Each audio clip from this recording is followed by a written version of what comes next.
Hello and welcome everyone to episode 174 of One Piece at a Time, the One Piece read-through podcast where we read and discuss 5 chapters of the One Piece manga each and every week. I'm your host, Derrick, and I'm joined by a wonderful co-host and freelance letterer, Brandon Bovia. How you doing, Brandon? I'm doing pretty good. I'm, of course, freelance letterer extraordinaire Brandon Bovia, and I think I'm going to start every episode of this podcast by saying, I'm not a furry, but... You know, we are children of the 90s, which I feel like is perfect. I don't want to say grooming, but leaning you towards that direction of furrydom. Because I don't know about you, but watching cartoons as a kid, yeah. I'm like, we all watched Who Framed Roger Rabbit. Yeah, well, she's definitely not a furry. Well, she's a furry, but she's not incite furry tendencies. No, instead, I'm like a kid and like watching Chip and Dale's Rescue Rangers. Like, no, Gadget's pretty cute. There's a whole generation of kids watching Great Mouse Detective as a kid, where they have the like, literal burlesque show. I'm like, yep. You know. I feel like I'm being conditioned here. I'm being played. Looking back, I feel I've had a very similar conversation. God, we're already off track. I've had a very similar conversation with other friends of like, even if I'm not like, our childhoods like they're pushing you in that direction. You know, like how many of us were Sonic fans, and then some who went further down the rabbit hole than others. Like it's just and now you have One Piece here, and it's just kind of like, all right, we're doing this, I guess. It's about time. It's time for this whole idea. Yeah, but it also, of course, in a very One Piece way, like this explains a lot. It's not just these things have been here for a while. Oh. I'm curious to get to that because I'm like, I don't know if I've known of the Minks. Well, I guess other than Beppu, but still. Yeah. That's what I was referring to. Yeah. The fact that Beppu has an explanation, it's like, what the hell? Yes. Yeah. Of course. Yeah, because that's the thing, right? As if you assume somebody's just walking around as an animal, it's just kind of like, oh, they've got a devil fruit, and it's just like, no, we just have anthro characters now. Of course. Don't worry about it. It's fine. Were Minks on the slave list? Yes. Of course, Minks were on the slave list. You see Mink, you don't think anything otherwise. Yeah. No. I noticed that while we were covering that. I was like, oh. That slave list, I swear to God, has been like, it's just like, no, here's all of our One Piece races. Yep.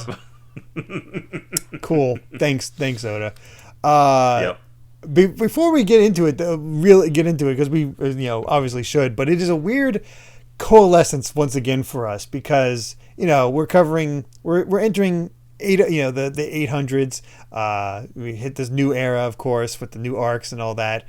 But as of this recording, One Piece hit chapter 1150, so we are only 350 chapters behind. Weird.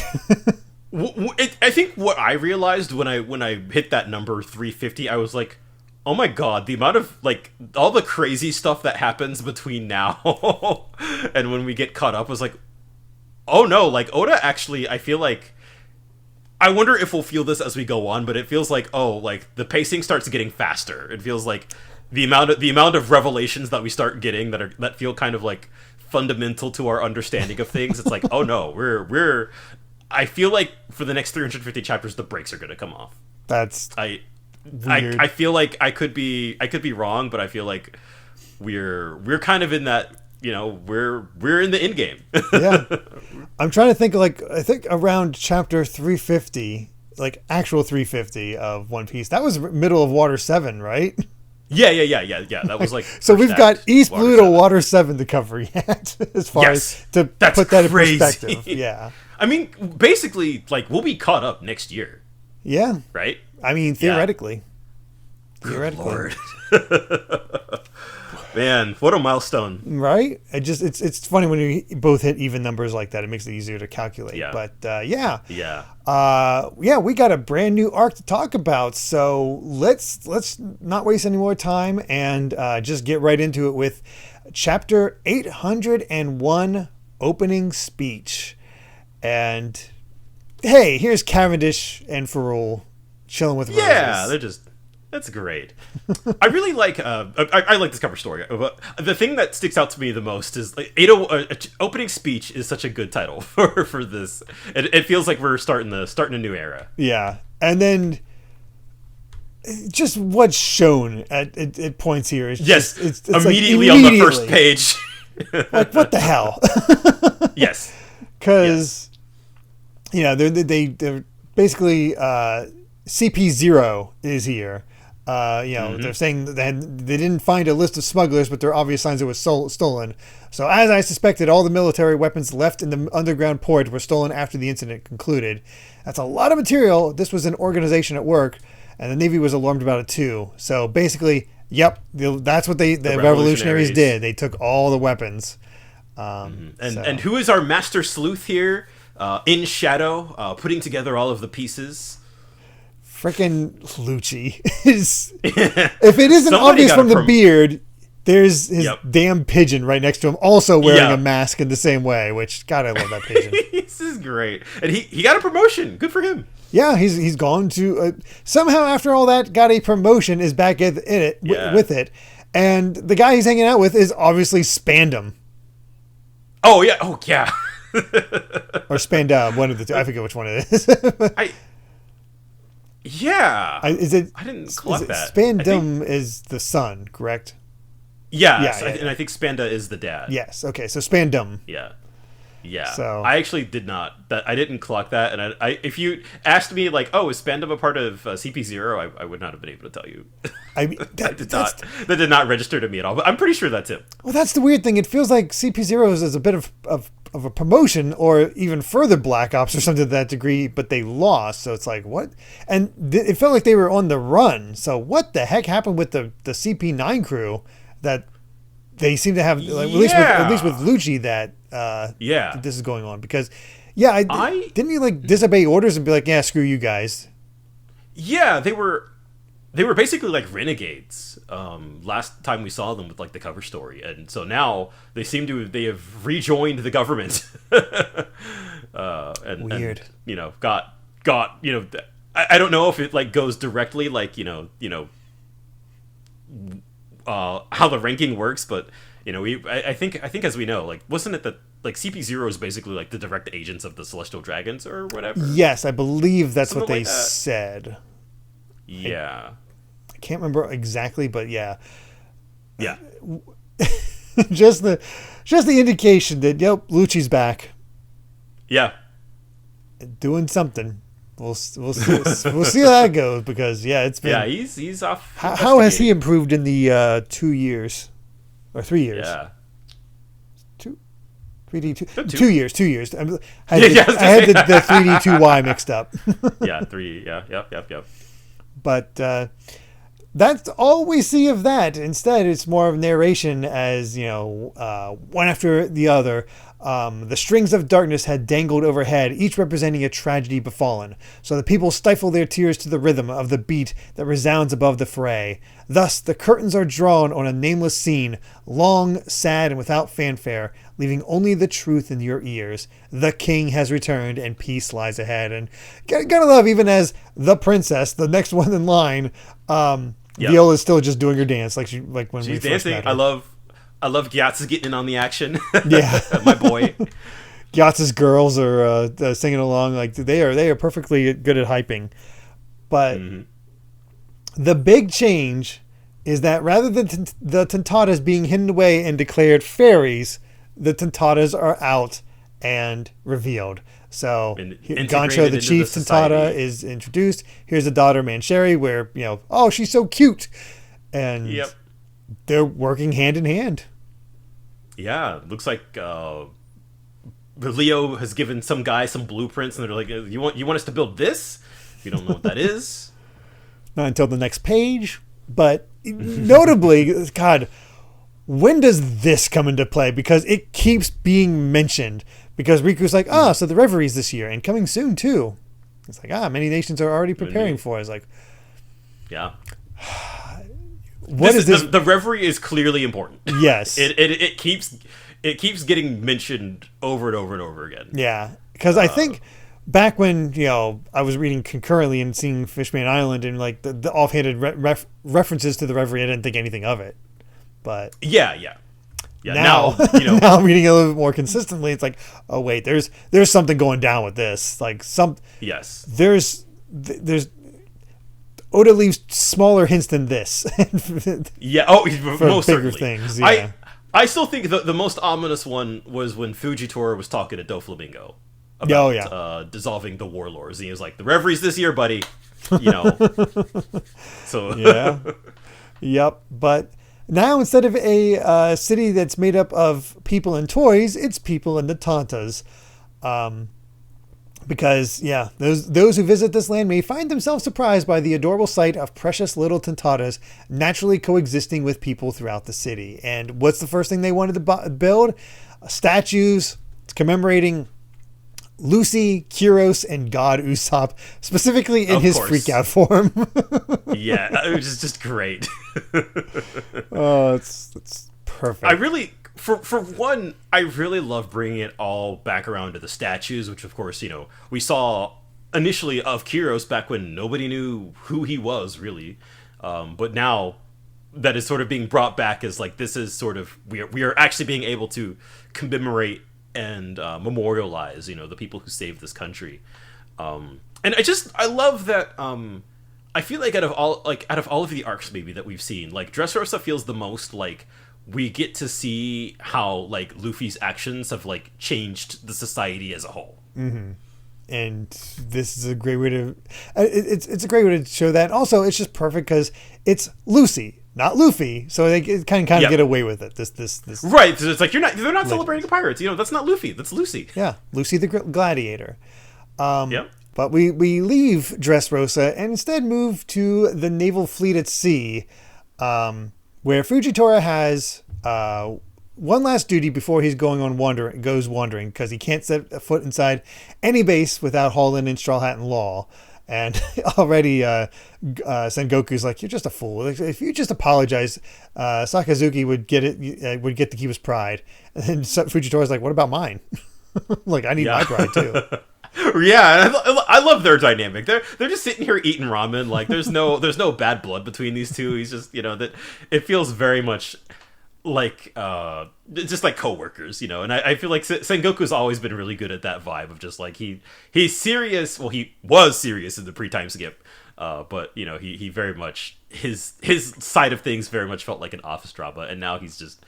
He doesn't care. He doesn't give a crap about anything anymore. Yeah, it's time for the next generation to handle it. But I do like this little conversation. It's not much of a conversation, but it's a little bit of a conversation between Tsuru and Doflamingo.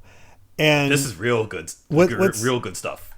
What's really great about this is finding out that Tsuru had this history with Doflamingo, trying to capture him before becoming a warlord. Yes, you're right. Because she was at the meeting where we first met Doflamingo and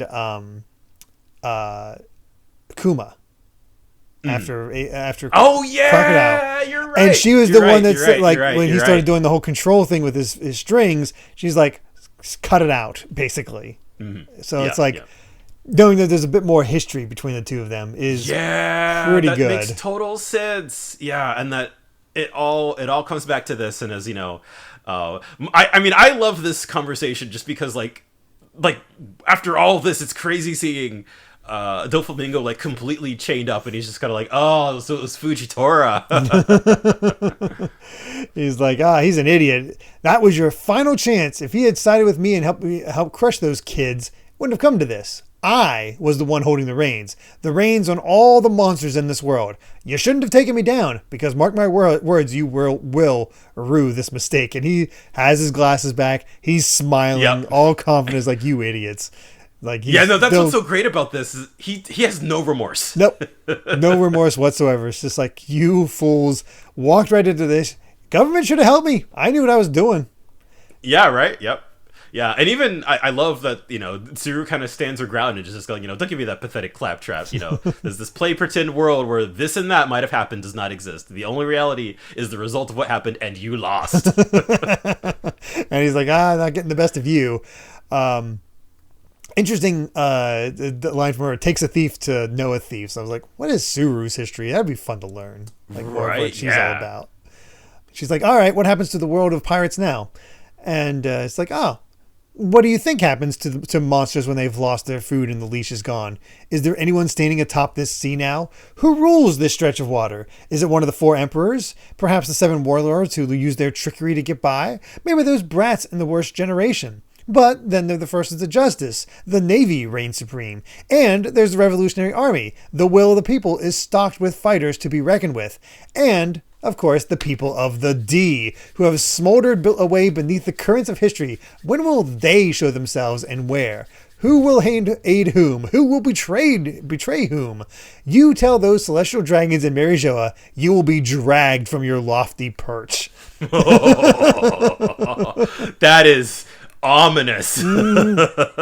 Very much talking about, here's all the people that have ways in the game that things could, right, things could all happen. the factions basically, right? Like this is a power struggle now. Oh, yeah. And Doflamingo's really just laying it out that like I was the dam that got taken down, so now it's all just rushing out. Yep. Mm-hmm. And I love this last bit here where, he says, it's been 25 years since Gold Roger became the first man to conquer the Grand Line. His rival Wipers sat before the throne but never upon it. And what about now? The number of pirates has swelled, but there's still just the one seat sitting empty. Do you see where I'm going with this? This is going to kick off the greatest battle for power in the history of pirate kind. And that is like, oh my god, that's so good. Yeah. And all he wants is a paper so he can keep up with the daily events while he's in Impel Down. Yep. Yeah. Presumably, yeah. He's going to Impel Down. Oh yeah. What else are you going to do with him? But also something else interesting that nothing really comes of. Somebody is watching, and based again on the horns and stuff. And what we learned later, because I missed this, did not connect the dots here. Before from reading the chapters because it got introduced before. But somebody's watching these battleships. It's like, 4 battleships, but an overwhelming cast aboard them. Are they going to bring down a country? Not much for a simple escort. So I guess that's Doflamingo for you. Oh boy, looks like we can't seize Joker. Shall we return, Captain Jack? He's like, why would we? Of course we're doing it, you idiot. Who the hell do you think I am? So, 2 things about that. One, that is absolutely it seems to be the pirate flag that we saw. I want to say it might be Kaido's, but now I'm unsure because thanks to reading the later chapters of this set, there's an elephant on the front of that ship. And we also learned that Jack is kind of being positioned as a big deal among all this. Right. And does the name Jack sound familiar to you at all? Because it's actually not the first time it's come up. Was he one of the ones that was in Impel Down level 6? That's the only other. No. Okay, then I have. It's not coming to me. It was in Punk Hazard when Caesar was showing off Smiley to all of like the underground guys, and I think it was when it failed. And then there was a guy with a big coat in shadow, and he said, "Inform Jack about this." And it was a guy with like we only saw his shadows with like a fur coat and a big horns on his head. Interesting. Very interesting. He seems to have some sort of iron mask. Yeah, I think in the moment you theorized that person might have been Kaido. Yeah, I see horns and I think Kaido, and I'm like, there might be more people with horns going on. Right, there are things at play here, certainly. Yeah. Huh. I wonder if the flag that we saw that was like a pirate flag that was also marked there. I wonder if that's actually Jack's flag on Punk Hazard rather than Kaido's. But Kaido has a direct connection with Smile, so... Right, so it seems like... And they're calling him Joker. So, like, if he's not a part of Kaido's crew, he seems to be at least, like, aware or in on it in some way, if he wants. Well, I say that, but, like, we already know at this point, that, Big Mom is after Caesar, too. So... Yeah. Who knows sorry, I got mixed up Joker and... Jack. No. My point still stands that if they're after Joker, they're all involved in this underground stuff. So That's oh my god. The pieces at play here are fascinating. Yeah. But we finally leave all that intrigue to go back to Luffy's crew, who is trying to travel to meet up with the rest that got separated. And I love that Bartolomeo's ship is just the Mr. Luffy Go. It just has a fan ship rather than the Merry Go. It's the Luffy Go. Yes, and instead of the Mary's face where it should be is Luffy, weird cursed Luffy shape at the front. But then you have the Mary face kind of in the middle of the ship. But then there's also that part to the side that looks like Chopper's horn to some degree. Oh yeah, that's a great. It's just ridiculous. It's so cursed. But they're trying to go toward to where they go. It's like, yep, this Viva card points to the real Mr. Luffy. And Bartolomeo is so happy to do it. And I love that it's not just Bartolomeo anymore. It's his entire crew are fanboys. They're all fanboys. It's so, there's this boss, he's shining so bright, I can't look at him. I love Usopp's like, great. They're all like this. And we break it down. It's like, oh yeah, Sabo made a Viva card. So, and of course they're big fans of Sabo now. It's like, he's considerate, powerful. What a guy. And just a little flashback of, people have already ripped off some of the Viva card because, hey, Bellamy even Bellamy took a piece. Yeah, he's like, I'm not going to be your follower, but I'll take a piece just in case. And everybody else, of course, took scraps from his followers. So until we meet again. And it's like, didn't fully show the party, but it was nice. So nice. Now it's time to get to Zoe. They're being escorted by Bartolomeo.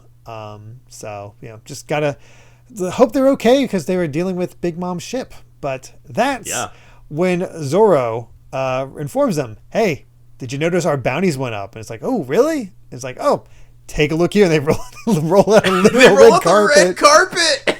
So this is the One Piece fans just like, this is their dream. And of course I love Bartolomeo's like, and you Trafalgar, I threw yours out, but you're up to 500 million. Cool, thanks. Not that I care about the number. He does not. He just like, I'm dealing with these idiots. But I also love how he framed all their wanted posters as well as the autographs, their signatures. Yeah. And I like how Luffy's his signature is just me. Me. Zoro's just sword. I could have sworn these were in an SBS at some point. They might have been. We can see Robin's, we can see Frankie's, we can see Usopp. So it's at least fun. The me and sword they're familiar. Yeah.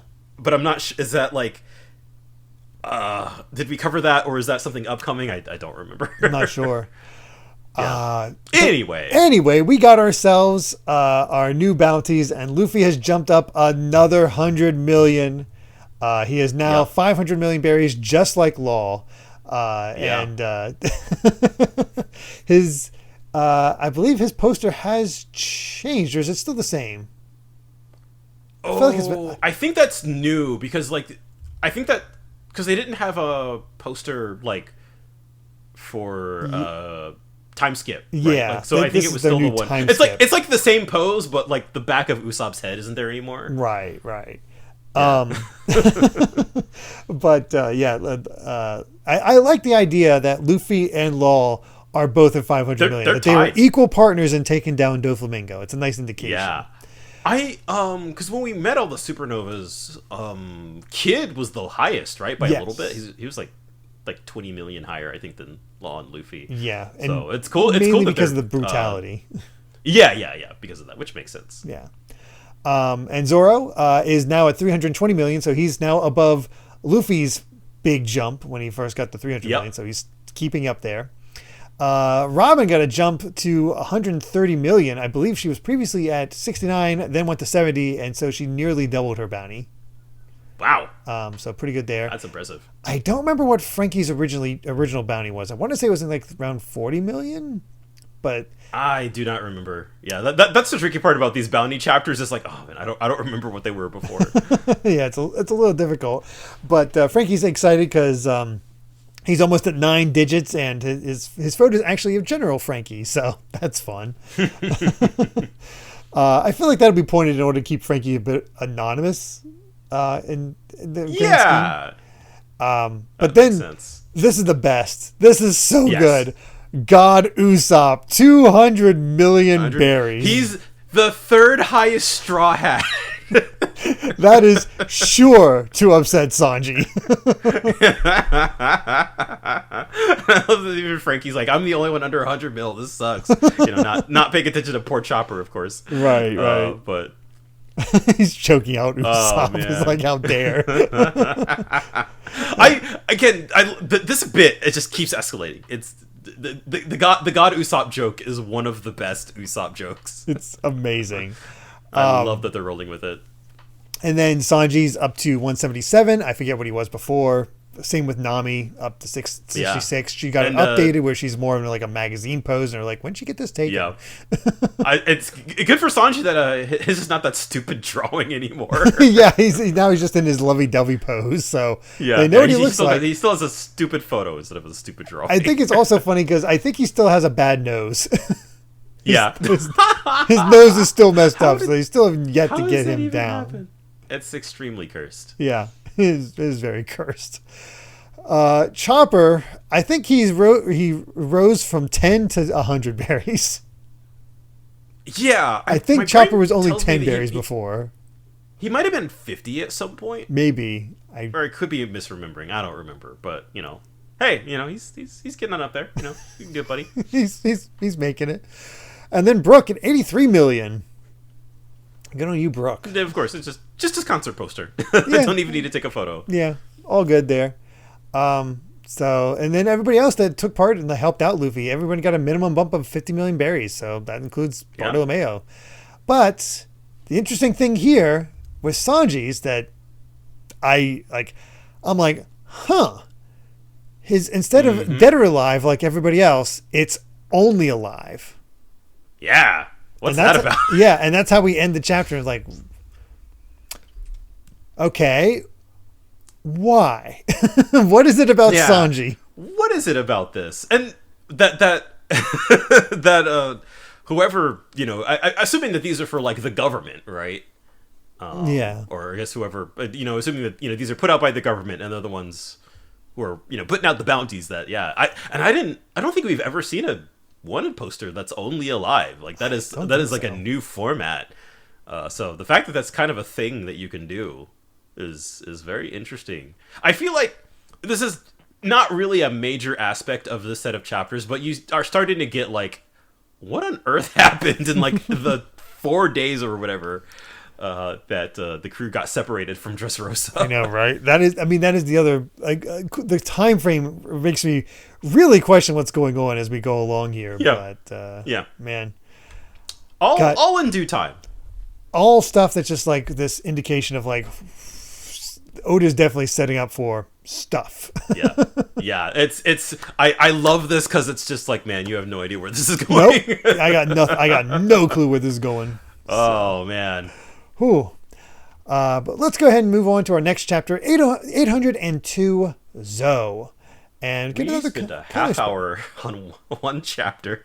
I mean, it's a bounty chapter. Bounty chapters always take forever with all the other indications. But yeah, Zoe. Chapter 802 Zoe. And another color spread where everybody's hanging out eating dango.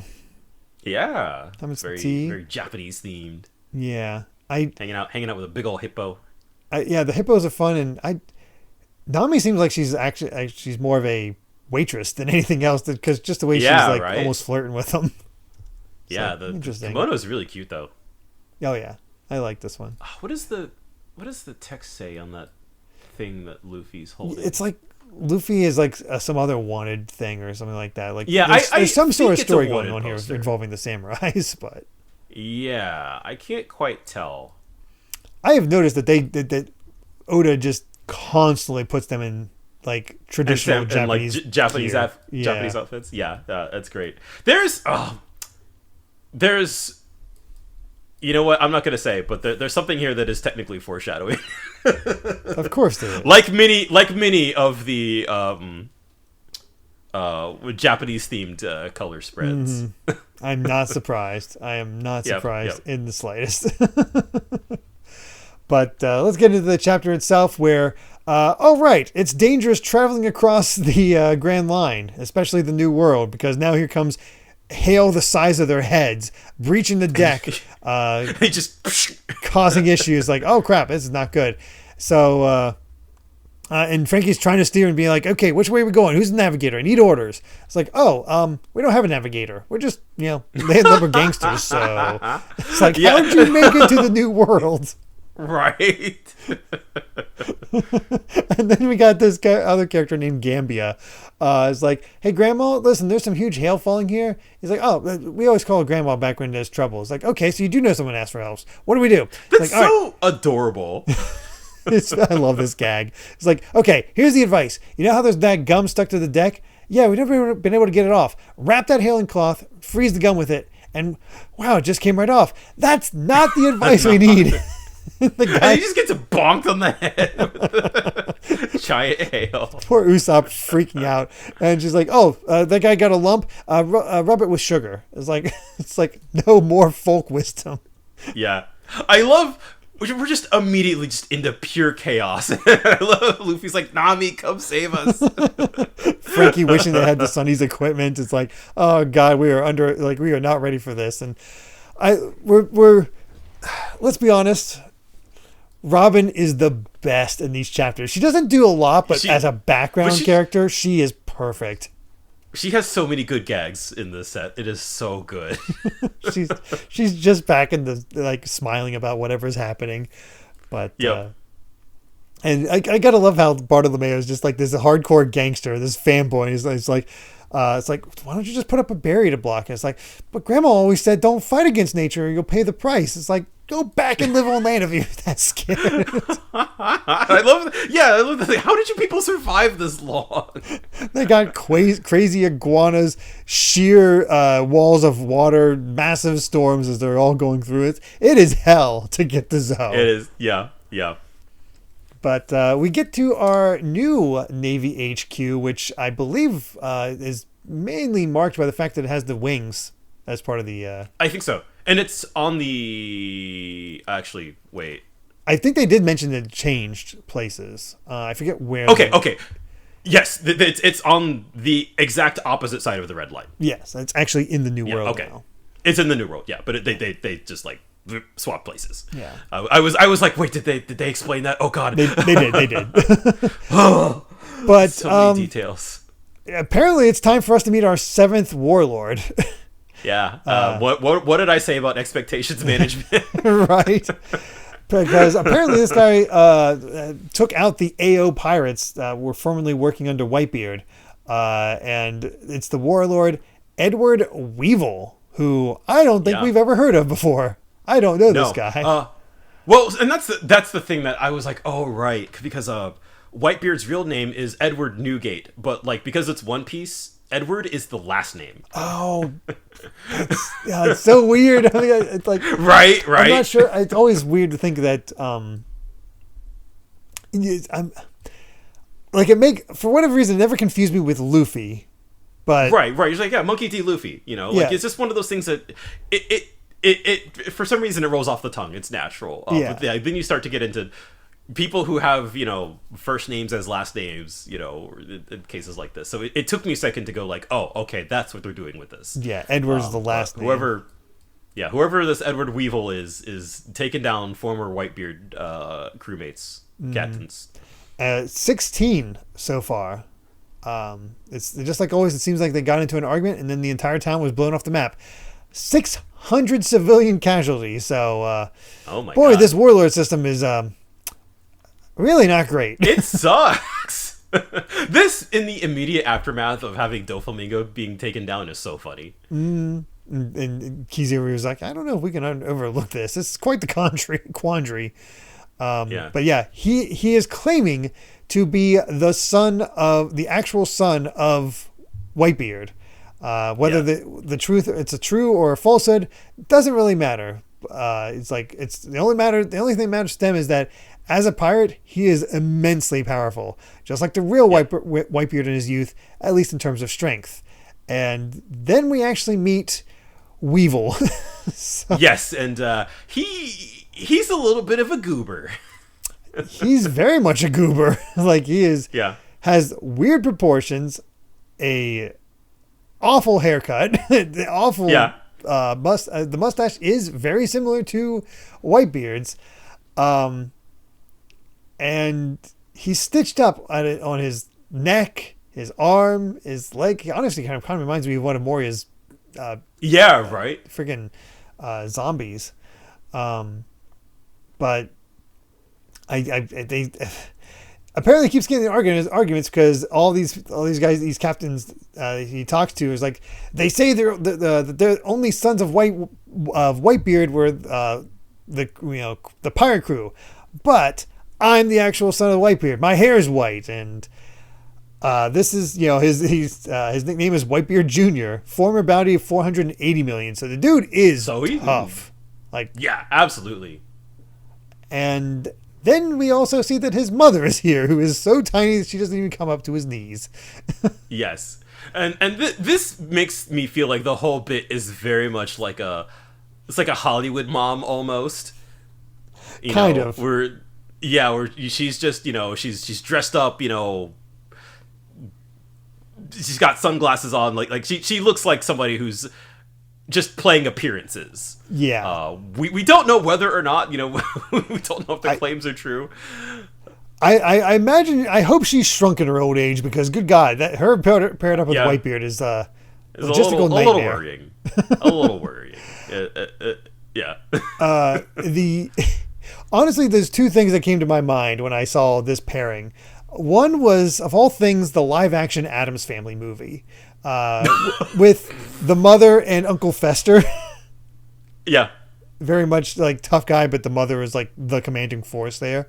The other, similarly enough, is JoJo Part 3 with the witch woman and the son that had two left hands. If you've seen JoJo. Oh my God. I have. I do not remember the name. I forget her name, but she was like the witch, like hag woman. You didn't see them interacting the same way, but it's just the fact that she's little and like, I don't know, something about it. It just reminds me of it. But I don't know how I feel about these two. Yeah, definitely. Fortunately, I can say at least that they don't have much screen time, thankfully. Yeah. But it was the kind of thing where, again, when we learned about the new warlords, we learned about all of them other than this one, and I was like, why did Oda choose to not reveal this? Because I don't think it's worth hiding. Yeah, I don't. Well, I mean, it might almost would have been more intriguing to hear that Whitebeard Jr. is part of the warlords. It's like, what? Right? Yeah, to be like, yeah, what's going on with that? Right. But I think kind of the most important thing about this is that they're hunting like the remnants of the Whitebeard pirates. Mm-hmm. Yeah, he's specifically trying to find Marco the Phoenix. It seems to be the big one for him, because basically they want Whitebeard's inheritance. She wants the money. Yes, of course. Yeah, Which again ties into the whole Addams Family thing. But pointedly, Weevil here does want revenge on Blackbeard. He wants to kill him. Yeah.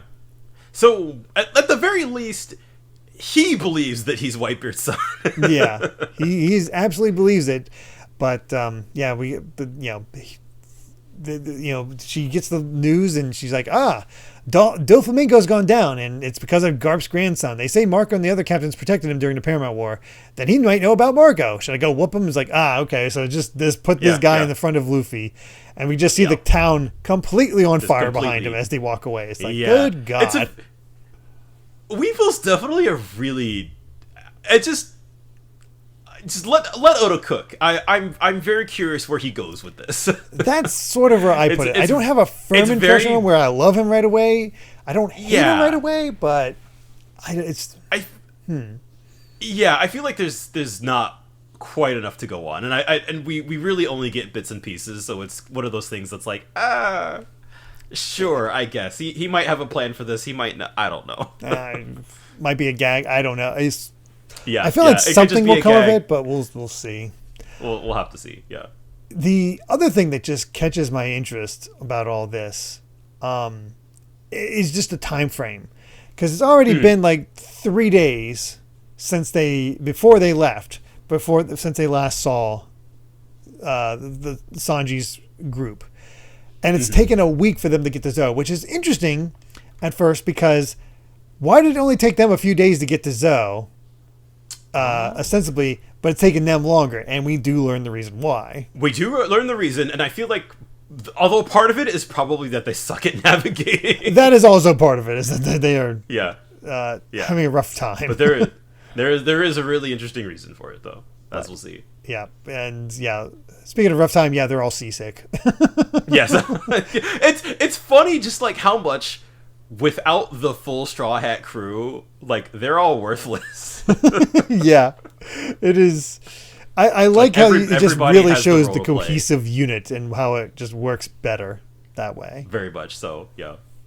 But they've made it to a thick mist and are just looking for something. So just looking around as all the crew members are just just seasick. And I love how Lol's way to refer to Usopp now is he never calls anybody by name. He calls Usopp God. Yeah, he said, "Wait, God." Well, it's so hard getting used to being a 200 million man, and that's when Frankie shows up. He's so pissed. I love this rivalry between the two of them. No, dude, the best thing about like starting off a new arc, and we're kind of in this transition phase, like the character interactions and the dynamics, they just get to be on full display with everybody. And Usopp is definitely in panic mode, but it's like, I understand him not feeling safe because the crew is not whole and not working as a solid unit. So no, they're completely they're in over their heads. So they got to go for that, but Usopp is still he's still not sure how to feel about this massive bounty, where it's like, awesome, I got this bounty. Oh God, people are going to want to come after me. Yes, the Navy admirals are already on the lookout for you. But yeah, they finally reach Zoe. This is the place, and they discover it's an elephant. Yes. Zoe's the name of the place that flourished on the back of an elephant. It's alive. It's constantly moving around in this mist, walking amongst the ocean. And that's why you can't track it with a log pose. And as we learn, thanks to the caption, Zoe is the Japanese word for elephant, which I had no idea about. So I'm like, what? Yeah, that is actually, I was a little bit worried about this, genuinely, because when they first mentioned Zoe, I actually did say that. I said, Zoe is the Japanese word for elephant. And I was like, is that giving it away too much? It did not give it away. I never even imagined. Never even imagined that it would be I was like, it could be like an elephant-shaped island. It could be like, maybe there's like island of elephants or something like that. Exactly. Yeah. Like it's the kind of thing where my thinking, at least at the time, sort of towards the end of Punk Hazard, I was like, well, if you were a Japanese reader, you would think like, what is this island called Elephant? Yeah, it's weird. But yeah, no, I love the concept of this, that we just have an actual living elephant. 800 chapters in, and Oda still finds way to surprise us with these islands. Yes. That's just how it comes down to it. It's just like, and especially when you think like he's walking amongst the ocean, and think of how deep the ocean is, it all is, and just see like the proportions are a little odd with how high up in the air he is. Like his legs go down. But it's definitely it's one of those things where you're like, man, One Piece still has that sense of adventure, right? It still has that. It has that sense that anything could happen. Mm-hmm. And certainly, we don't really get into it or anything like that, but you can already kind of think like, hey, wait, if this whole like elephant has been alive for an entire millennium, that could, there are things in the world of One Piece that could certainly be important. Yeah, regarding that. That's for sure. And there's something haunting about seeing that elephant, and it looks like it has no eyes. Like its eyes have been It has almost... no eyes. It's all like wrinkly. Like it looks 1,000 years old. Yeah, I imagine its eyes. I don't think its eyes are like scooped out or anything like that. I think it's just that sunken, and that small in the grand scheme. Yep. But it's so weird. But yeah. The samurais are going like, so this is Zoe. So many truly odd and eerie things can be found overseas. I only hope that Momonosuke is safe. It's like, wait, I heard that Zoe is home to some man-hating people. And that's when it all confirms, like, yes, that's right. The Minks. They've been keeping humankind away from their home here for nearly 1,000 years. And that's when they get the whole idea that, this thing's a millennium old. Yep. Yeah, just absolutely rich with history. Amazing. I immediately was like, I'm down. I'm down. Like, yeah. This again, the way that 800 chapters deep, he can still surprise you. He can still, he can throw you a curveball. And there's a lot to be learned about Zoe and about the elephant. And we're about to get into the good stuff. Oh yeah, but we do have an SPS. One is talking about what Luffy was actually saying when he was so blubbering over Sabo, where it's like, what the hell? I wanted to spend so much more time with you, man. The thing they have. Oh no, that's what the hell? Where have you been all this time? I was so sure you were dead. I'm so glad. By the way, Udachi's obsession with big boobs is crazy, right? Which is the joke of the SPS. He just doesn't care. Nope. He just rolls with it. We also get a bit of an explanation about Balloon Terminal, where this is just where the balloons of lost children, or the lost balloons of children, gather, which very romantic idea almost. Oh, they don't pop. They just the helium stays in, and they just come here. But apparently it's apparently a culture flourished top of it, but they died out. But it still flies on, which there's something so dreamlike about the idea of like a sky island born from the carelessness of children. There's something, I don't know. Yeah, that I love, and that there again that Oda can like instill that sense of wonder in you for what is effectively just like a throwaway. Like a throwaway setting that is just like this has kind of no real importance, but so it's certainly into the background compared to Kaido trying to kill himself. Yeah, for sure. But let's go ahead and get to chapter 803, Elephant Climbing, where this time I like the thing I like about this one is like it's Frankie racing a shark in a ship designed by Usopp. And you don't see anything of Usopp. It's just the fact that it's based off Hercules, his buddy, his master. I like that there's that bond between the two. Yeah, Hercules it's a cool and nod. Usopp. But they're just freaking out. Actually, no, it's Bartolomeo's crew is freaking out where they're just like, it's the Sunny. Oh my God, this grand ship. We're not worthy. We're not worthy. Hallelujah. So I'm impressed. This thing is anchored in close to Zoe. Like it's just being sort of falling along with Zoe this entire time, which is kind of nuts.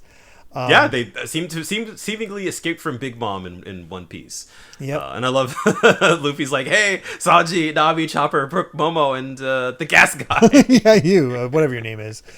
None of them are here, but they've reached the Thousand Sunny again. No foul play, so they're just near Zoe. So we've got to go meet up with them. But they'd love to. Bartolomeo's crew would love to tag along and get a long dream peek at all the Straw Hats All Stars together. But we don't want to interfere with the adventuring of gods. So it would be nice to have Bartolomeo and his crew stick around, but they understand that their place. Yeah, it's like we'll going to be trying to be worthy of the affiliation, and we're going to try to get those 4 remaining autographs from the pens of the gods. So hope to see you soon. So. And of course they get ignored. But yes, of course. Even getting ignored is bliss, but. Yes. Then, MVP of this set, by far, the rising dragon who later gets named Ryunosuke. Yes. This sad-looking dragon made by Kanjuro. Yes, and that's what they're going to use to try to climb the elephant. And it just, like, I just love Robin with such a serious face is just like, It's so cute. She's trying to hold in a blush. She's just like, she loves this thing. Yes. And it's like, all right, cling to this dragon's back. It's like, wait, it can't. This dragon's back, and they're like, it can't fly. It's like, let's go. And that's when Luffy says goodbye, and Bartolomeo is just so happy he even got his name said, even it's just as Lomi. And Yeah. there they go. So this weird looking dragon is It's so cursed. climbing up. It's amazing. Oh, man. I love the fact that again Robin saying thinking it's so cute. It's But we actually go back to Baltigo, the Revolutionary Army HQ on the Grand Line, where defeating Doflamingo has caused a massive shift for the revolutionaries. Rebel forces are emerging victorious because, well, the Don Quixote family can't supply any more weapons. So Yep. it's all turning around for them. So it's like, that's awesome. But warn them not to rest easy on the victory. The world government will not take this line down. And Cipher Pol has been augmented in recent years, so we must be vigilant. Which, how have they been augmented? Like, what is going on there? I think he might be referring to CP0. Could be maybe the formation of CP0 or something like that. But Yeah, I'm not entirely sure. That's my assumption, but and the koala's here reporting in. It's like, hey, the weapons we brought from Dressrosa appear to include a special kind of metal. Are you familiar with something called drunken iron ore? Only a small number of countries can produce it, so we might be able to identify who's creating the weapons for that Doflamingo was smuggling and supplying to people. So there's unraveling more of Joker's connections. It's interesting. yeah, and seeing Dragon, he actually compliments Koala, and she's just blushing. She can't take it. And I love, it's like, oh, I had Sabo and Luffy for help, and he's just like, how was Robin? But I love that. She's like, you're not gonna ask about Luffy? No, I've heard enough. Yeah. Well, I also like the fact that he called back to the fact that a Robin was captured and the fake Robin was captured in Saboti. Oh, right. It's like, the report that she was captured was a total fabrication, and she was lively and well. But yeah, it's like, for some reason he doesn't need to hear more. He's like, I've heard enough already, and it's like, oh, you've probably heard from Sabo then, and interesting that. I like that we do see Sabo. He's training with the fire fruit. Yeah, which is cool. You see some guys in the background just going like, yeah. Sabo's even stronger. That's cool. That's so cool. It's interesting to see Dragon as so much more like, he feels like a leader. Like, he doesn't seem the goofiness. Yeah. He doesn't have that goofiness that he never has goofiness that we recognize from Luffy or Garp. Yeah, and I feel like this is the most like active we've really maybe ever seen Dragon, where he's like actually doing his job instead of just like talking in like ominous riddles or whatever. Well, we still get an ominous riddle because it's like, Koala, we need their help. Call an assembly of all the revolutionary leaders throughout the world. Like, okay, wait, what? We're going to bring all those intense people here again? It's like, oh boy, we're gonna start getting a little bit more of the revolutionaries. Yeah, man, I feel like we're kind of checking in on everybody here. Very much so, because hey, time to check in on the Blackbeard pirates, specifically Shiryu, because Shiryu and Lafitte are being contacted by Burgess, and I really like Blackbeard's ship designs because it's definitely a more traditional ship, but I love how the sides are still just giant logs. Right, it's like back to his original. It feels like he is he's grown certainly in like size and influence and power, but is still just like, nah, man, it's all like duct tape. Yeah, still going all through that. So. Yeah, and that they all have they're all like captains of their own ship. Like the caption for Shiryu is like he's a second ship captain. Yeah, and Lafitte is the fifth ship captain. So it feels very kind of modeled after Blackbeard or Whitebeard. Yeah, he's definitely doing that. And Burgess was just basically like So I need picked up. It's like, I was pretty much knocked out and unable to contact you. So where are you? It's like, I'm in a white place, an island all in white. I snuck into the bilge of a ship. So, tell Teach to attack this place at once and we can get a ton of weapons. And it's like, it's not Captain Teach, it's Commodore Teach. So interesting that. Interesting, yeah. And we need Doc Q because Burgess is almost, he says, I'm dying. Like, yeah, I need Doc Q. I need help. And he's like, and that's when we get the revelation. I don't know the name of this place, but it's somewhere nobody knew about because just follow my Viva card. You'll find where Dragon and that hateful Sabo are because I found the headquarters of the Revolutionaries. Uh-oh. That is bad. Yeah, man. The pieces are moving. The fact that Burgess was able to sneak onto Sabo's ship is nuts. Yeah, that is pretty nuts. He's not going home empty-handed. No, this is still working out for him. But then it's time to check in on Buggy. Yes, this is our first time skip appearance of Buggy. And I love to note his base is called Empty Bluffs. That's so good. He still has his whole circus motif going on. It's very reminiscent of when he was first introduced and having just this massive crew all themed around the circus.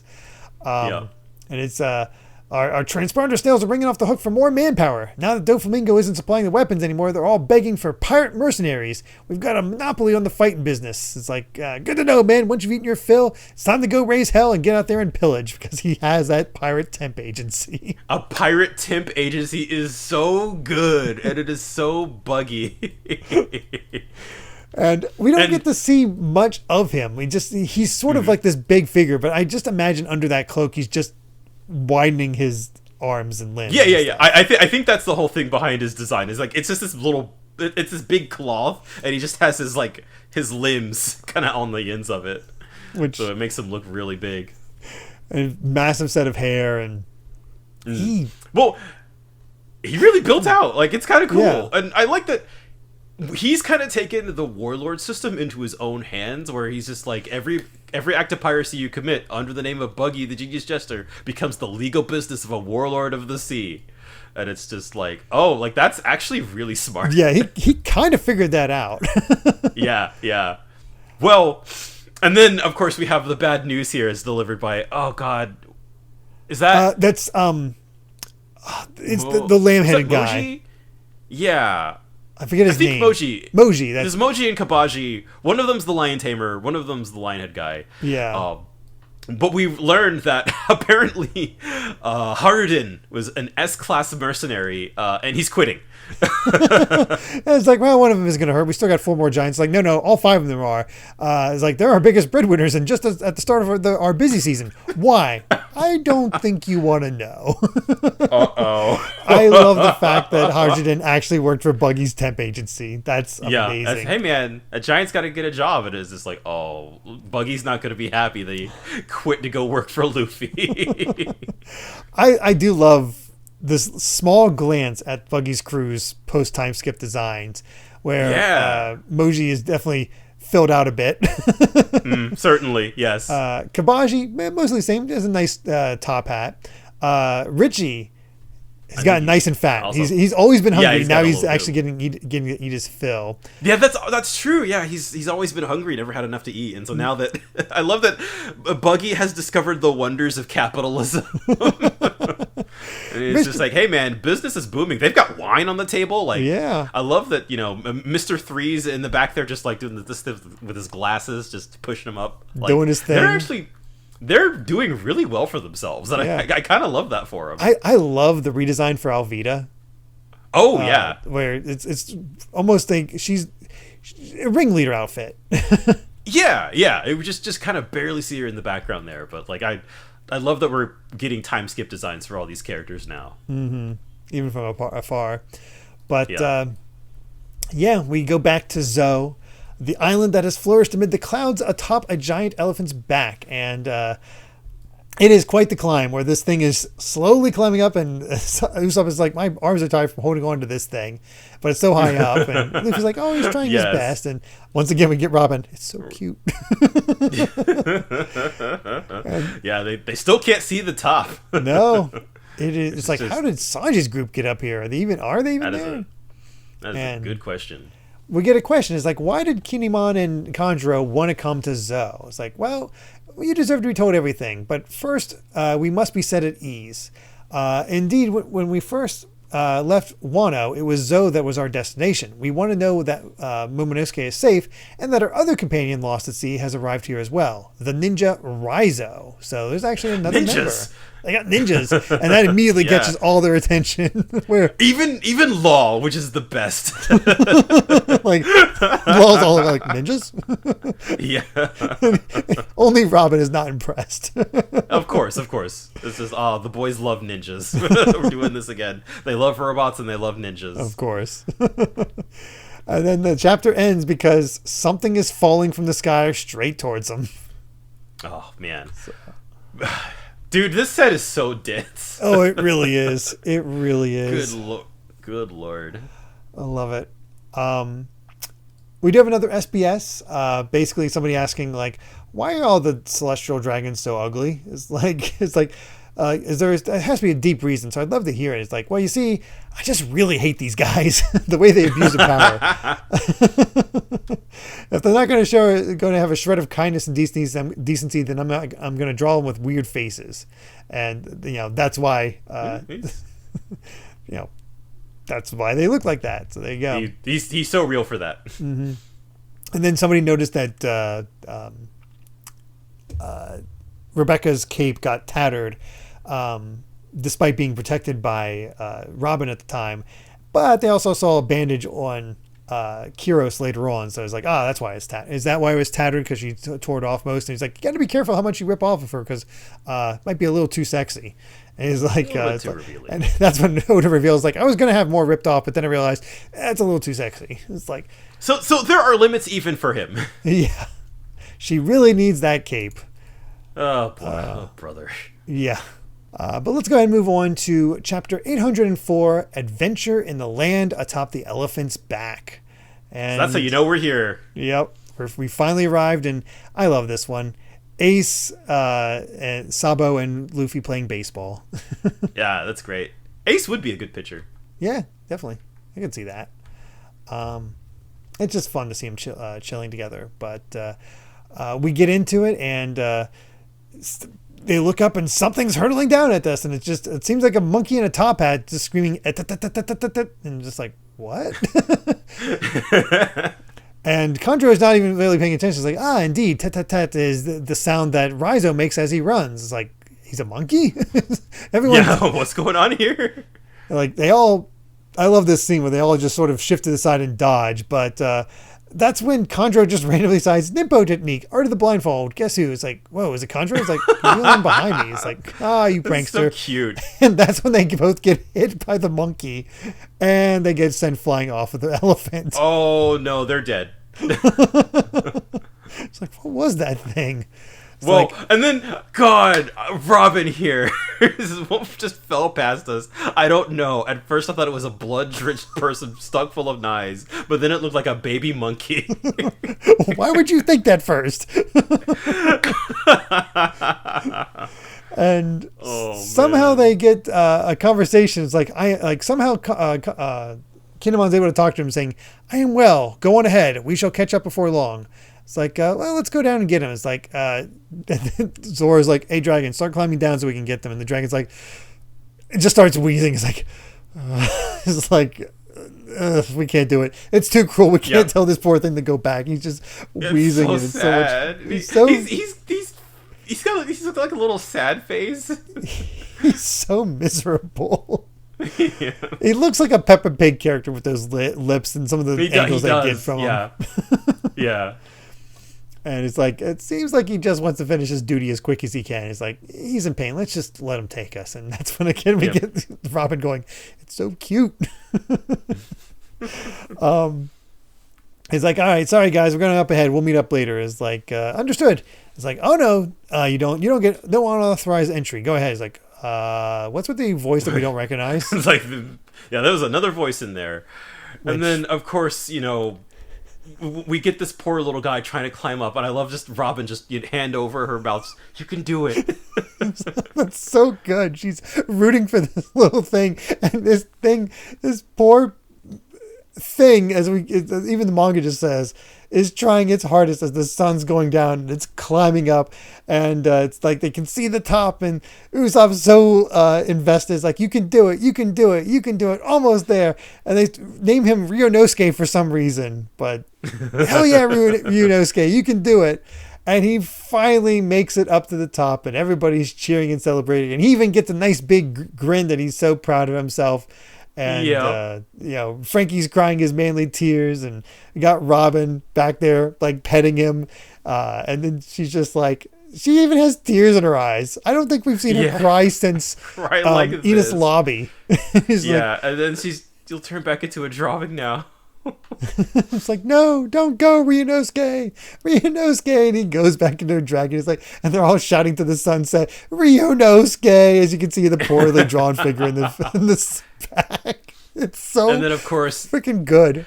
It's so wonderful. And then you have Law and Zoro just as the party poopers. Just what a joke! It's a crappy drawing. After all the hard work he did to get us up here, it's like, nah, don't turn back. Always concentrate on what's ahead of you. I love that Oda found some way to, like, he turned what would have been a normally just like, okay, we just need to get them up the elephant, but he turned it into this very just dramatic, it doesn't have the same direness that it was like Luffy climbing Drum Island. This is entirely played for laughs. It's just, I think Robin being the most invested is what gets me. Oh, I love it. Again, they're all heading towards the gate to check things out, and she's still at Ryunosuke's painting and putting down flowers in memorial. Yep. It's God. It is. I love when she gets to be jokey like that. It is so it's so deadpan, but it works because it doesn't happen often. Yeah. It's so punctuated, and I love it. Yeah, but of course, I think what does it is that, like, now that we know that Law is still with us, so like he's kind of the dour one. Yeah, he can easily take that role. But. Yeah, so Robin's she's just more kind of chill and relaxed, and I love these little bits of character that she gets. Mm-hmm. But of course, they're checking everything out, and Luffy immediately springs up to the highest tower and gets a view of Zo, the back of the elephant, where there are forests, rivers, even towns. It's its own island, and this place is incredible. Like, the detailing on this, holy crap. The imagination, like, I feel like this reminds me of when we found, what was it? In Skypiea, right? Sort of the ancient city. Like, it very much reminds me of this. And of course, the giant, like, whale tree in the front and center. Yeah. And there's, like, some of the buildings built into the rock formations and stuff like that. It's like definite ancient civilization feel to everything, but also the strangeness of the fact that a lot of the trees are so perfectly round with their leaves and the way they grow. It's like, what is the story of this place? Absolutely, what is the story of this place? And I know this is a shorter arc, but I forget exactly how long it is, and don't tell me, it's fine. But it's like, what? It has to come pretty rapid fire, I'd say, considering that length. Yeah. Certainly fairly in and out, but that now you sort of got like, okay, there's a little bit of a hook here, right? It's like, because you'd think like, okay, obviously the next kind of step is like we got to deal with this whole Big Mom stuff. That is sort of like kind of the next major goal, and whatever the fallout of taking down Doflamingo, but like, we are now in this setting that has like so much rich history to it. And seeing the Straw Hats just kind of explore, they're kind of like, this place has kind of seen better days. Yeah, the gate's been busted open, snapped off the hinges. Luffy, of course, immediately takes off to go explore that forest, and Usopp's just like he got his goggles on. It's like, there's something about that town, but we don't get anything more than that. But it's like, Luffy's gone ahead again, whatever. Yep. and the road's all messed up. It looks like just a trail of destruction. Something rampaged around here, and it's like, and I like how, like, if this is elephant skin, it feels weird, and the flowers are growing in odd locations. It is the body of something, so it's like, huh. You're right. Yeah, like it.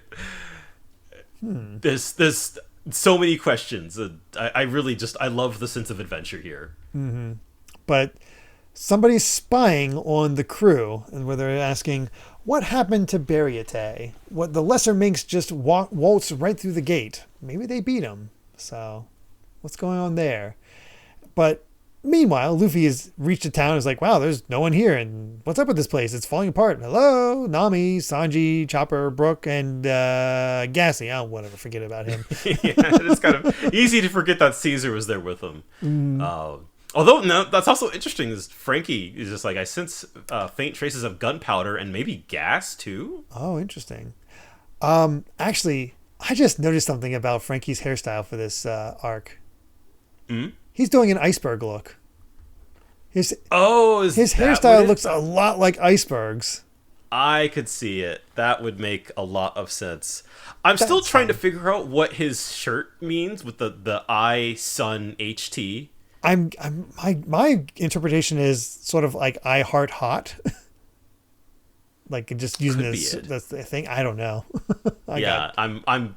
I feel like there might be a Japanese pun of some kind, but yeah, I feel like this will be in an SBS at some point. Probably, but all of a sudden they hear something in the distance, and Zoro's ready to face it as this mysterious girl rushes at them, and he swipes at it as it's coming through, but it can double jump. Yeah, she floated upward while in midair. And then has this, like, looks like a rabbit girl. She has this serious, like, claw, like, coming straight towards Zoro. And he blocks it with the sword, but it sends, like, electricity through him. He gets zapped. Yeah. Like, there's something there. Yep. And then, of course, we have somebody else come here who says, stop this at once, Carrot. Presumably the name of the bunny girl. That would make sense. Uh-huh. And we see what I thought was a deer in the woods last time. Yes. Turns out to be, as we'll learn later, a dog woman. And we got their weird speech pattern where they go, they Taya are not to be harmed. So a lot of things that end with Taya when they talk about pronouns, I guess is the best way to put it. Yeah, I don't remember I don't think they ever explain this outright, so I think I'll explain it next chapter. Okay. But yeah, she's concerned that the whale forest has been infiltrated, and like, wait, a talking animal? Like, oh yeah, they're minks. And we end off with the realization on Usopp's part is like, why is this dog woman wearing Nami's clothes? Oh, she's dead. Yeah, what is up with that? Now that being said, I don't know the context of it all or anything like that. All I know is that Carrot is a character that popped up in fan art a lot. It's like Carrot stood out to people in a lot of ways. Carrot is, for some reason, a popular character. And we'll see why. So I'm curious what that's all about. Yeah, she's definitely a notable addition to the world of One Piece. Very, very curious about all that. Yep. Like when we finally meet these characters that I've seen just stills of. Right. Yep. Okay, there's a bunny girl. For some reason, I did not put it together. Oh, there's anthropomorphic. Right. Again, animals. You would just assume, not knowing what the minks are, is just like, oh, of course, right? This devil, the devil fruits for, like we've already seen that, they have like hybrid forms and whatnot. So there would be no reason for you to believe that they would just be anthro characters running around. Yeah.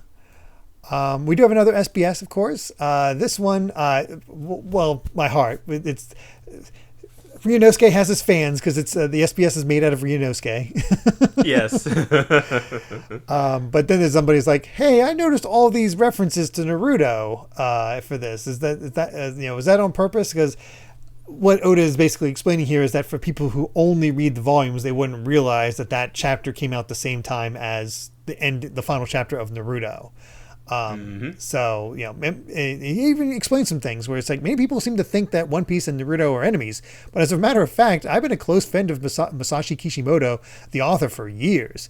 With how fierce the competition is to stay in the pages of Jump, I was delighted to have company for so long. It also helps that we're the same age. At this moment, Kishimoto has escaped the hell of weekly serialization and is kicking back, doing a bit of work here and there, and generally relaxing and enjoying himself. He's like, you lucky. Good for him.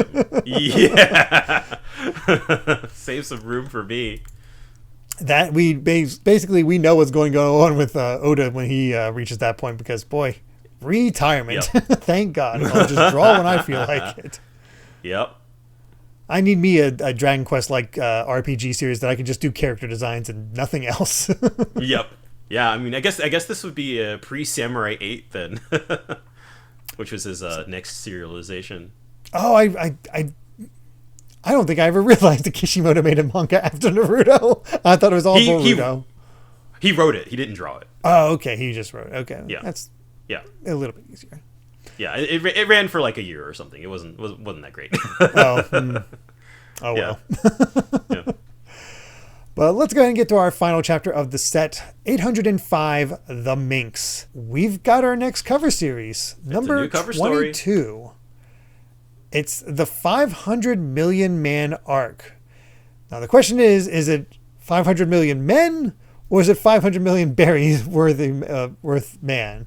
That's the thing I'm curious about there. But news coups are traveling to the ends of the sea, and I don't know who this is focused on, because the only other character we see is our Kraken buddy, who still has a ship attached to his tentacles.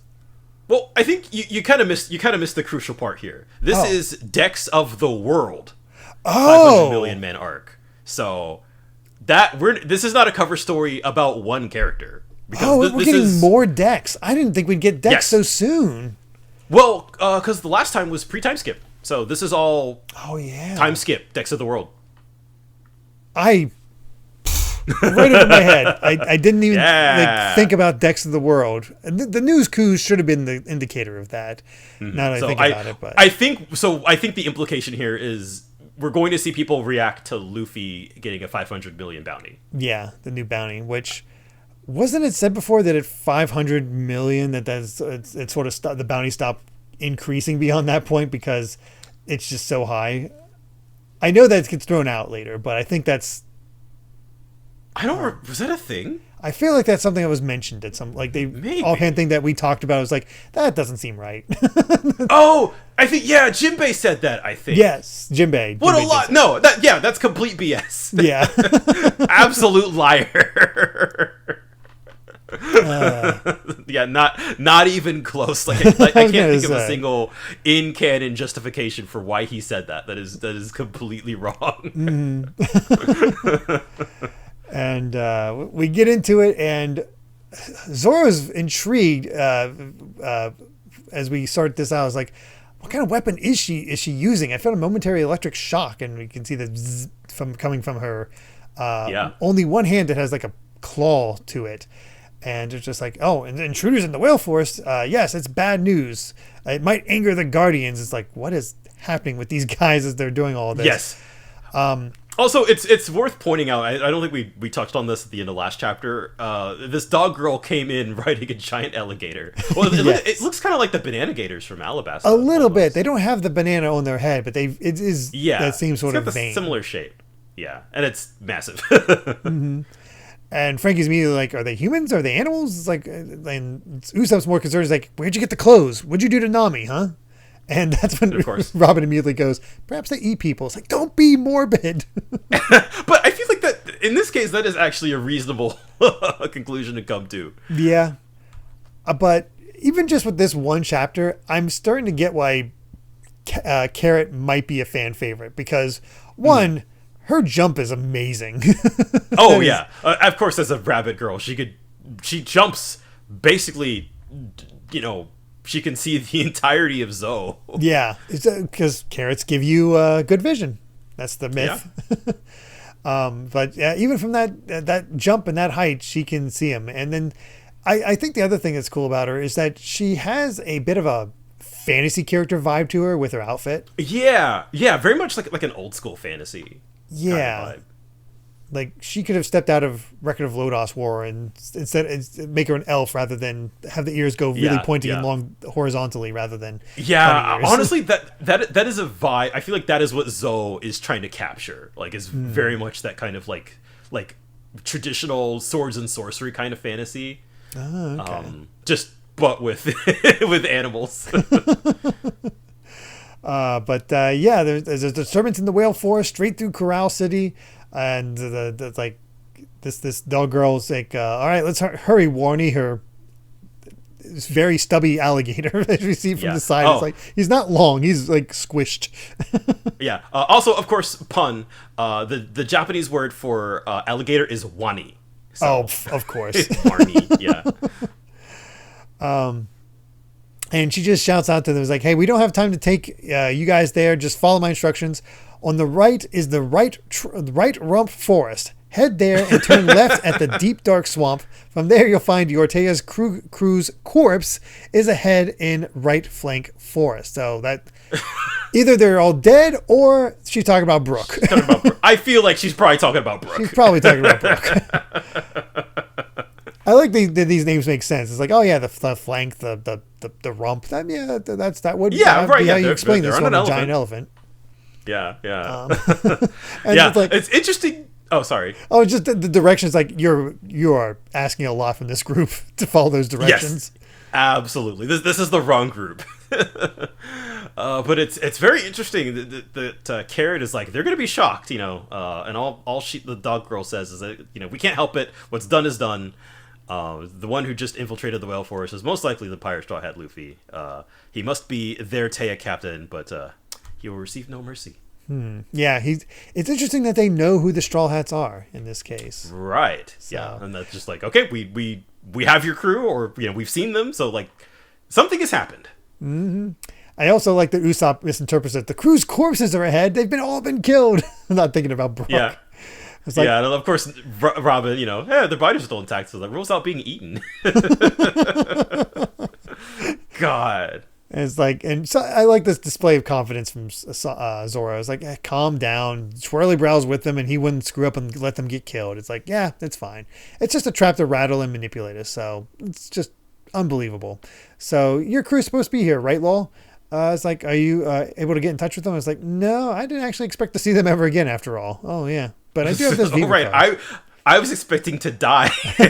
Yeah. I don't know really what I do now, but the Viva card he has belongs to their navigator, Beppo.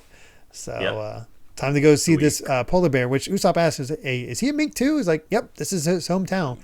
But he doesn't remember much about the island. He left this place at a young age. It's like, of course, Oda has an explanation for Beppo being because like when I saw him, I thought it was just a dude in a polar bear mask, but nope, just outright polar bear. No, he is an actual literal polar bear. Yeah.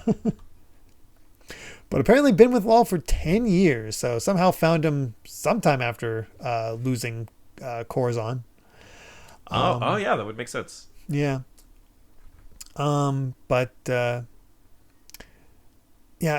I just had this I just thought about the white lead disease that Law had, and the fact that the Revolutionaries base is all white. I'm like, is there a connection there?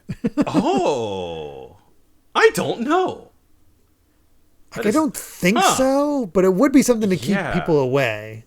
Yeah. Oh, you're right. Yeah, especially in terms of like myths, like people would think like, oh, like you would never want to go to this island that's like all white, because you never, you learn about what happened to White Town, you know the rumors. So that actually makes a lot of sense. I don't think that ever gets elaborated on, but I'm willing to headcanon that. But again, I can't rule it out either. Yeah, exactly. It's just it's one of those things that just background details that are a thing, but Oda doesn't explain unless asked in an SBS. Yep. So, but yeah, rather than follow the directions, they're just going to go to the town straight ahead, and it's better than trusting some strange animal's instructions. But But it's time to go to the whale forest where Beppo is like, hey, stop. I know this guy. And Luffy is in the middle of fighting this cowman. He's like, it doesn't matter whether you know him. He's still an intruder. So it's Luffy's Gum Gum Bell versus Galova. Which is interesting. We have this gorilla here, who says that the Electro doesn't work on him, Gara. So I think that this is where I will say, so that is the that is the Mink accent, is that the men say Gara on their pronouns and the women say Teia on their pronouns. Okay. Interesting. Yeah. It's also, I love the continued idea that Rubber Man, the electricity isn't going to work on Luffy. Oh yeah. It's interesting that they all seem to have electric weapons. Yeah, it's nice, interesting common bit there. But Jean Bart steps in, which it's cool to see Jean Bart still here after them hooking up on Saboti. I would have completely Jean Bart is one of those characters that I just never would have clocked my first read through of the series. Oh yeah, that detail where they saved a slave and he just joined Law's crew. Yeah. At first I thought he was the guy who could turn into diamonds from Whitebeard's group, but then I was like, wait, Josu. slave. Yeah, Josu. Then I was like, wait, no, he's the former slave. Because looking at it, Law's crew seems to be tiny. It really does seem to be just these 5, including Law. Yeah. So that's fascinating in that this idea that in that way. But there's the whole battle going down, but they calm it down by Carrot throwing out something wavy, and the other girl is throwing out bananas, and it's enough that it calms down. Yeah, we're just doing all the animal cliches. They're just like, I guess that worked. We literally have the DK64. Ooh, banana. Ooh, banana. Yes. Knowing the translator Stephen Paul, I wonder if that's intentional. It wouldn't surprise me. This is one of the Guardians, the Bull Mink, Roddy, and the other one, the Gorilla Mink, BB, or Blackback. So. And I love he's got a kind of a. Honestly, he looks very Donkey Kongish, where he's got a tie, he's got a collared jacket. Yeah, a little bit of an afro. Yeah. It's a cool monkey design. Absolutely. But that's when we meet this member of the Battle Beast tribe. Actually, both of them are.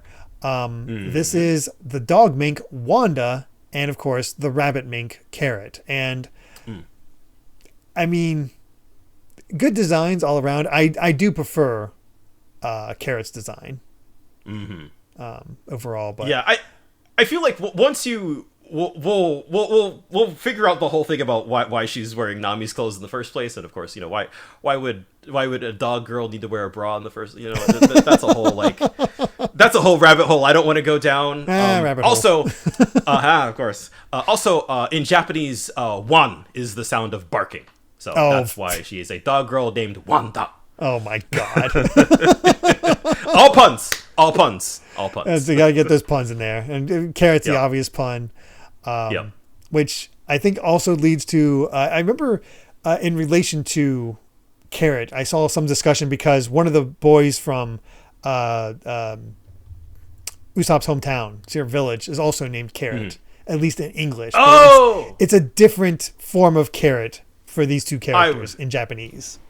I would believe that. I think I might be mixing them up. I think the guy in Usopp's village is the Japanese word for carrot. And she's just actually named Carrot in English. Yeah, Carrot. Yes, okay. Yes. Yeah. Yes, that is confusing. Not really, because he's not a super important character, but it is funny to think about. Yeah. And Luffy just relaxed to this. Is like, man, it's like an island full of choppers. Like, no, we already had that movie. We don't. That's a bad movie. Oh yeah, we're not doing that again. It's like, I didn't do anything. They just attacked me. It's like that's because you're in the hidden forbidden forest, and then she just randomly licks Luffy. Like, yeah, hey. She's a dog. So it's like, I forgive him. I'll take him away at once. So they're like, all right, out of respect for you, Wanda, pull back. And that's when they realize, like, oh, there were a lot more guys just hanging out that Luffy did not know about, which is impressive because he has observation hockey. Yeah, that's also that's a. I wonder if that's.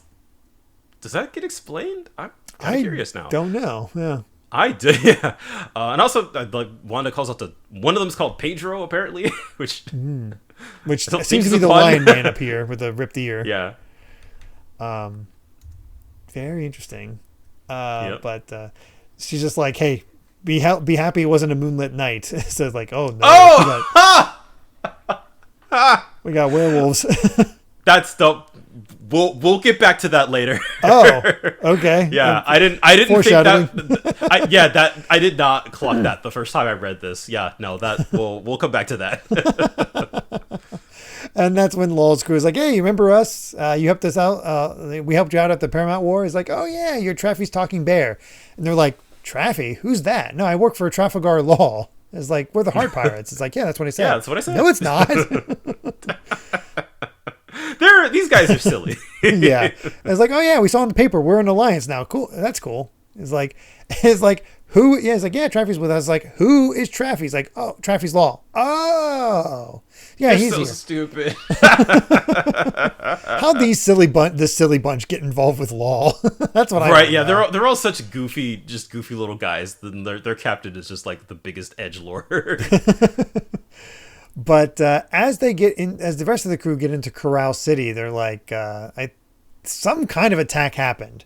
This city's big enough to house hundreds of thousands, and every single one seems to be gone without a trace. It's bad news, so it's like, we just got to find Sanji and get out of here, of course, according to Usopp. Yeah. But it's not like an ancient destruction. It's recent. There's fresh soup. It's well, not fresh anymore, but somebody made soup. It's still around. So that's weird. And oh, hey, there's a torture device and claw marks on all the buildings. What is happening there? And then there's even giant footprints into the freaking elephant skin. So yeah, things are as Robin says, like, this country came to a swift, dramatic collapse just a week or two ago, which definitely doesn't spell good news for Sanji's team. No. And that's when we get a bit more details from Wanda. This is the Mokomo Dukedom, which has existed for centuries. And just half a month ago, I can remember the smiling face of our people. The name of the one who ruined our land is Jack, the guy we saw indicated at the beginning here. And all of a sudden we get a rumbling. There's going to be a rain eruption. So climb up to the trees, which now the rain eruption makes sense because it's an elephant. Yes, because an elephant. Yes. Yep. It's like, all right, Luffy, climb on. I'm going to take you to your friends. And so I was like, oh, that's where Sanji is. And she's like, uh-oh. Yeah, that's an uh-oh. That's what is going on there. And that's the crazy thing to me, is that we had this entire set where I've been wondering, what's up with Sanji's crew? I thought we'd just shift focus to them and just have not Luffy's part be there while they did their own thing. I thought that's how Zoe was going to go. Instead, it's a mystery of like, what the heck happened to them? Yes. Yeah. And clearly, like, we have enough hints here where it feels like, oh man, Sanji's kind of a like, clearly whatever happened, I feel like between the wanted poster and the way where, like, the way to interpret, like, the way that you could interpret this is where Wanda says, like, I'm going to take you to your friends. I was like, great, that's where Sanji is. And she goes, bull. Oh my. So, this is my favorite thing about, anytime we get to a new One Piece arc, it's like, all right, time to start building in the mysteries. Time to start, what is it with this giant elephant? We kind of, I feel like we're now involving this Jack character.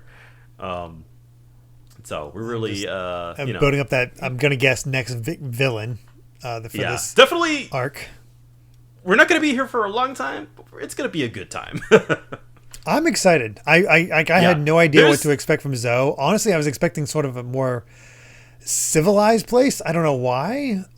Just felt like it for some reason. That was sort of what I was envisioning. But to get this setting is just wild, and I'm so curious what's up with the Minks, what happened, what's up with this Jack. Like, there's enough mystery strewn about, especially with building in the concern with the other Straw Hats.